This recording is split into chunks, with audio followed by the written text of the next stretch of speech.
அனைவருக்கும் வணக்கம் நண்பர்களே. இன்றைக்கி நம்முடைய வீடியோவில் தொடர்ந்து எதை பற்றி பார்க்க போகிறோன்னா, கணக்கன்பட்டி சித்தரை பற்றி தாங்க. இவருடைய ஜீவ சமாதியில் பார்த்தீங்கன்னா அமாவாசை பூஜையின் போது நிகழ்ந்த ஒரு அதிசய நிகழ்வு என்னென்னு தான் இந்த வீடியோவில் பார்க்க போகிறோம். மேலும் பார்த்தீங்கன்னா இந்த சாமியாரை பற்றி சில சுவாரஸ்யமான தகவல்களை நீங்கள் தெரிஞ்சுக்கலாம். மேலும் நீங்கள் புதியவராக இருந்தீங்கன்னா மறக்காமல் நம்ம சேனலை சப்ஸ்கிரைப் பண்ணிவிட்டு கூடவே இருக்க பெல் பட்டனை கிளிக் பண்ணிக்கோங்க.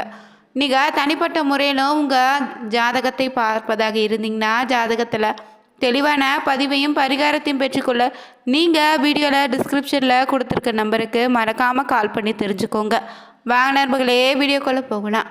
தமிழ்நாட்டில் இருக்கக்கூடிய ரொம்பவே பிரசித்தி பெற்ற கோவில்களில் ஒன்று தாங்க இந்த முருகன் கோவில். முருகன் கோவில்களை அறுபடை வீடுகளாக பிரித்து நம்ம வழிபடுறோம். முருகனுடைய அறுபடை வீடுகளில் ஒன்று தாங்க பழனிமலை கோவில். இந்த பழனிமலை கோவிலுக்கு அருகில் இருக்கக்கூடிய ஒரு ஊர் தாங்க இந்த கணக்கன்பட்டி ஊரும். இந்த ஊரில் வாழ்ந்து மறைந்த சித்தரை பற்றி தான் இந்த பதிவில் நாம் பார்க்க போகிறோம். பழனியில் இருந்து பார்த்தீங்கன்னா சுமார் 8 கிலோமீட்டர் தொலைவில் அமைந்திருக்குதுங்க கணக்கன்பட்டி ஊர். இந்த கணக்கன்பட்டியில் வாழ்ந்த சித்தரை பற்றி பலரும் பல விதத்தில் சொல்லுவாங்க. இந்த சித்தர் பார்த்தீங்கன்னா திண்டுக்கல் மாவட்டம் பழனியில் பிறந்தவர்னோ இவருடைய இயற்பெயர் பழனிசாமின்னு சொல்கிறாங்க. இவர் தன்னுடைய வாழ்க்கை பொது வாழ்வில் அர்ப்பணித்து கொண்டு இவர் தினமுமே பார்த்தீங்கன்னா கடவுளுக்காக பணியாற்றி வந்திருக்காரு. இவருடைய உடல் முழுவதுமே நீங்கள் பார்த்தீங்கன்னா பச்சை நிற கொண்ட சட்டைன்னு அழுக்கான வேட்டியை மட்டுமே இவர் அணிந்திருப்பாராம்.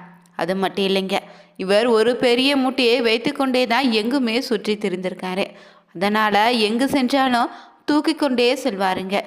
அந்த மூட்டையை யாராவது பார்த்தீங்கன்னா தொட வந்தாலே அவருக்கு ரொம்ப கோபம் வந்துடும். அதனால் அவரை விரட்டி அடித்துடுவார். கடவுளுடைய அனுகிரகத்தினால பல்வேறு வகையான அற்புதங்களை நிகழ்த்திய பிறகு தாங்க ஜீவ சமாதி அடைந்திருக்காரு.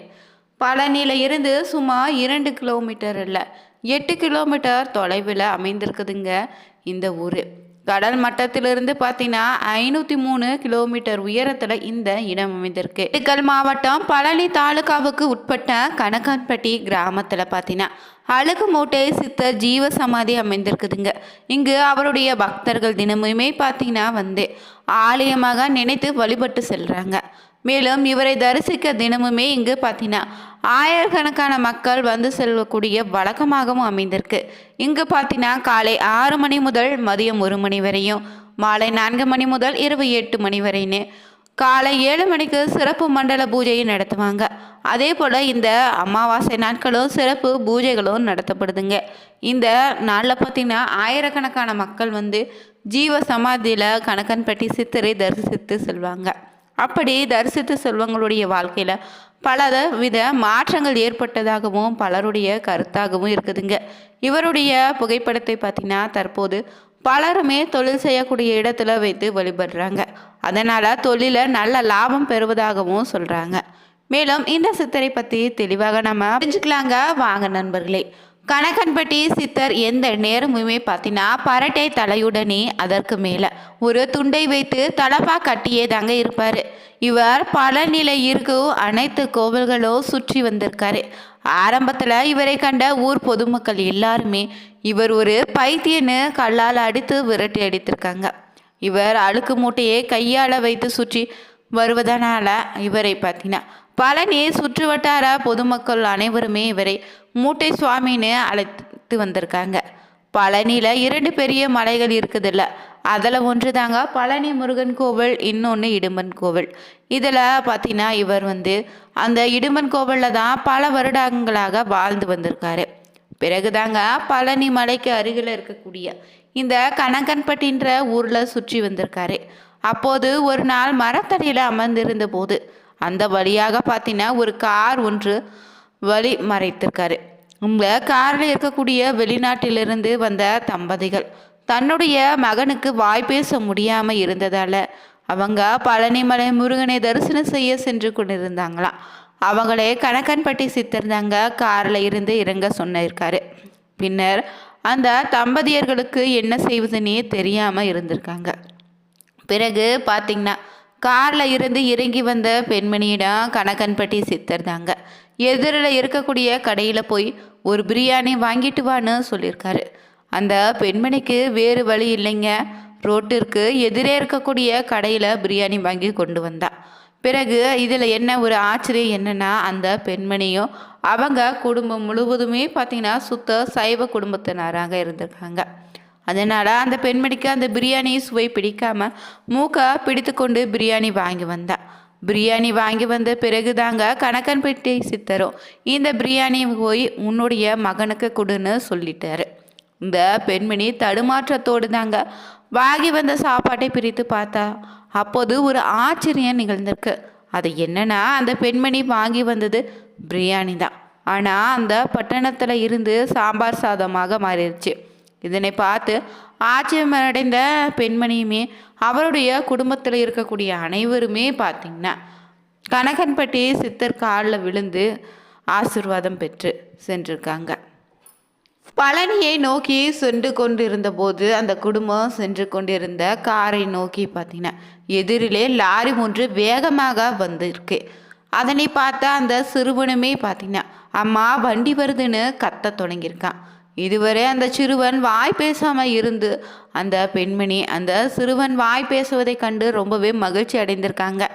அவருக்கு முருகனை தரிசிக்க மீனுமே திரும்பி வந்து கணக்கன்பட்டி சித்தரை வணங்கி சென்றாங்க. இதன் பிறகு கணக்கன்பட்டி சித்தர் கண்ட பிறகு பார்த்தீங்கன்னா நன்மைகள் ஏராளம் நடந்ததுன்னு எண்ணற்ற மக்கள் சொல்லி தான் வராங்க. கோவில் பார்த்தீங்கன்னா பழனி முருகன் திருக்கோவிலுக்கு அருகிலேயே 8 கிலோமீட்டர் தொலைவில் இருக்குங்க கணக்கன்பட்டி கிராமம். இங்கு வாழ்ந்து மிக சக்தி வாய்ந்த ஒரு மகான் தான் கணக்கன்பட்டி மூட்டை சாமின்னு சொல்லக்கூடிய சத்குரு காளிமுத்து பழனிசாமி சித்தருங்க. சாய்பாவினுடைய மறு அவதாரமாகவும் சொல்லப்படுதுங்க. இவர் வாழும்போதே பல அதிசயங்களை நிகழ்த்தியிருக்காரு. மேலும் இப்போது இவர் பார்த்தீங்கன்னா இவர் சமாதி அடைந்துட்டார். இவரின் ஜீவ சமாதிக்கு சென்றாலே நிச்சயம் மாற்றம் உண்டாகுதுங்க. இவரின் ஜீவ சமாதியில் ஒரு நல்ல அதிர்வடைவுகள் நன்றாக நீங்கள் உணரலாம். ஆனால் சுவாமிகள் உண்மையிலேயே ஒரு மகானே சொல்லலாம். ஏன்னா கடந்த 50 வருடங்களுக்கு மேலாக அவரை இந்த பழனியில் அறிந்தவர்கள் ஏராளம் பேர் இருந்திருக்காங்க. பழனியில் அவருக்கு பக்தராக இருந்த பணக்காரர்கள் பல பேருங்க. மூட்டை சுவாமிகள் நினைத்திருந்தா எப்படியோ அவங்கள பயன்படுத்தி கொண்டு இருக்கலாம். ஆனால் அவரது வாழ்க்கை முறையே வேறுனே சொல்லலாம். நம்மிடம் இருக்கும் குறைகளை அகற்றுவதற்காக அவர் அவதரித்தவராக பார்த்தீங்கன்னா வாழ்ந்திருக்காரு. எவரேனும் இவரிடம் பணமோ பொருளோ கொடுக்க வந்தாங்கன்னா முதல்ல அவங்களை விரட்டி அடித்திடுவார். அவர் பார்த்தீங்கன்னா கணக்கன்பட்டியில் அவரது சகோதரருடைய குடிசையில் வசித்திருக்காரு. எப்போதாவது சாப்பிடுவாராங்க.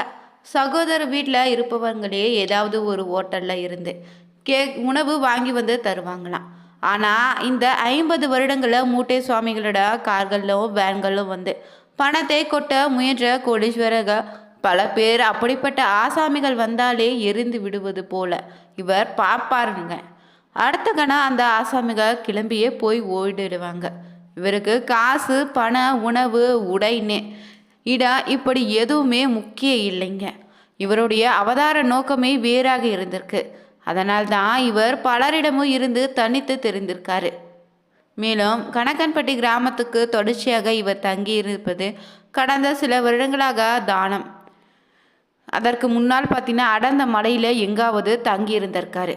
பழனி மலைக்கு எதிரே இருக்கக்கூடிய இடுமூர் மலையில் சில காலம் தங்கி இருந்திருக்காராம்.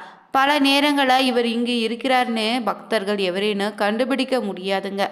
உச்சி வேளையில் கொளுத்துகின்ற வெயிலில் மலைக்கு மேலே ததிக்கின்ற ஒரு பாறையில் அமர்ந்து தியானத்தில் இருந்திருக்காரு. பேயென கொட்டுகிற மலையில் முழுக்க நினைத்தபடி கூட அதே பாறையில் படுத்துறங்கியிருக்காரு. இயற்கையில் எந்த ஒரு சக்தியும் இவரை பாதித்ததே இல்லைங்க. மூட்டை சுவாமிகளுடைய அற்புதங்கள் பார்த்தீங்கன்னா ஒரு பக்தர் நம்மிடம் சொன்னது என்னென்னா, மழை காலத்தில் அதிக வோல்டேஜ் மின்சாரம் பாய்ந்து கொண்டிருக்கு. மின் வயர் ஒன்று அருந்து நடு ரோட்டில் விழுந்து கிடந்தது. அதை கண்டு அனைவரும் அஞ்சு நடுங்கி அந்த பக்கமே செல்லாமல் இருந்திருக்காங்க. சுவாமிகள் ரொம்ப சாதாரணமாக சென்று அந்த வயரை தன் கையால் எடுத்து அப்புறப்படுத்தியிருக்காருங்க. இதுவுமே கணக்கன்பட்டி சித்தருடைய அதிசயமாக நம்ம எடுத்துக்கலாம். சுவாமிகள் தியானத்தில் ஒரு முறை பேச்சற்று கிடந்தபோது பதறி போன செலத்து பக்தர் இவரை கொண்டு போய் ஆஸ்பத்திரியில் சேர்த்துட்டு போயிருக்காங்க. அங்கு சுவாமிகள் பரிசோதித்து மருத்துவர்கள் மூச்சே இல்லைன்னு இறந்துட்டாருன்னு சொல்லியிருக்காங்க. ஆனால் பார்த்தீங்கன்னா அடுத்த சில நிமிடங்களையே சுவாமிகள் பழனியில் ஒரு மலையில் தவத்தில் இருந்ததாகவும் சொல்கிறாங்க. இது கணக்கன்பட்டி சித்தருடைய அதிசயங்க. இந்த வீடியோ பிடிச்சிருந்தா லைக் பண்ணுங்கள், ஷேர் பண்ணுங்கள், கமெண்ட் பண்ணுங்கள். மறக்காமல் நம்ம சேனலை சப்ஸ்கிரைப் பண்ணிக்கோங்க. அனைவருக்கும் நன்றி.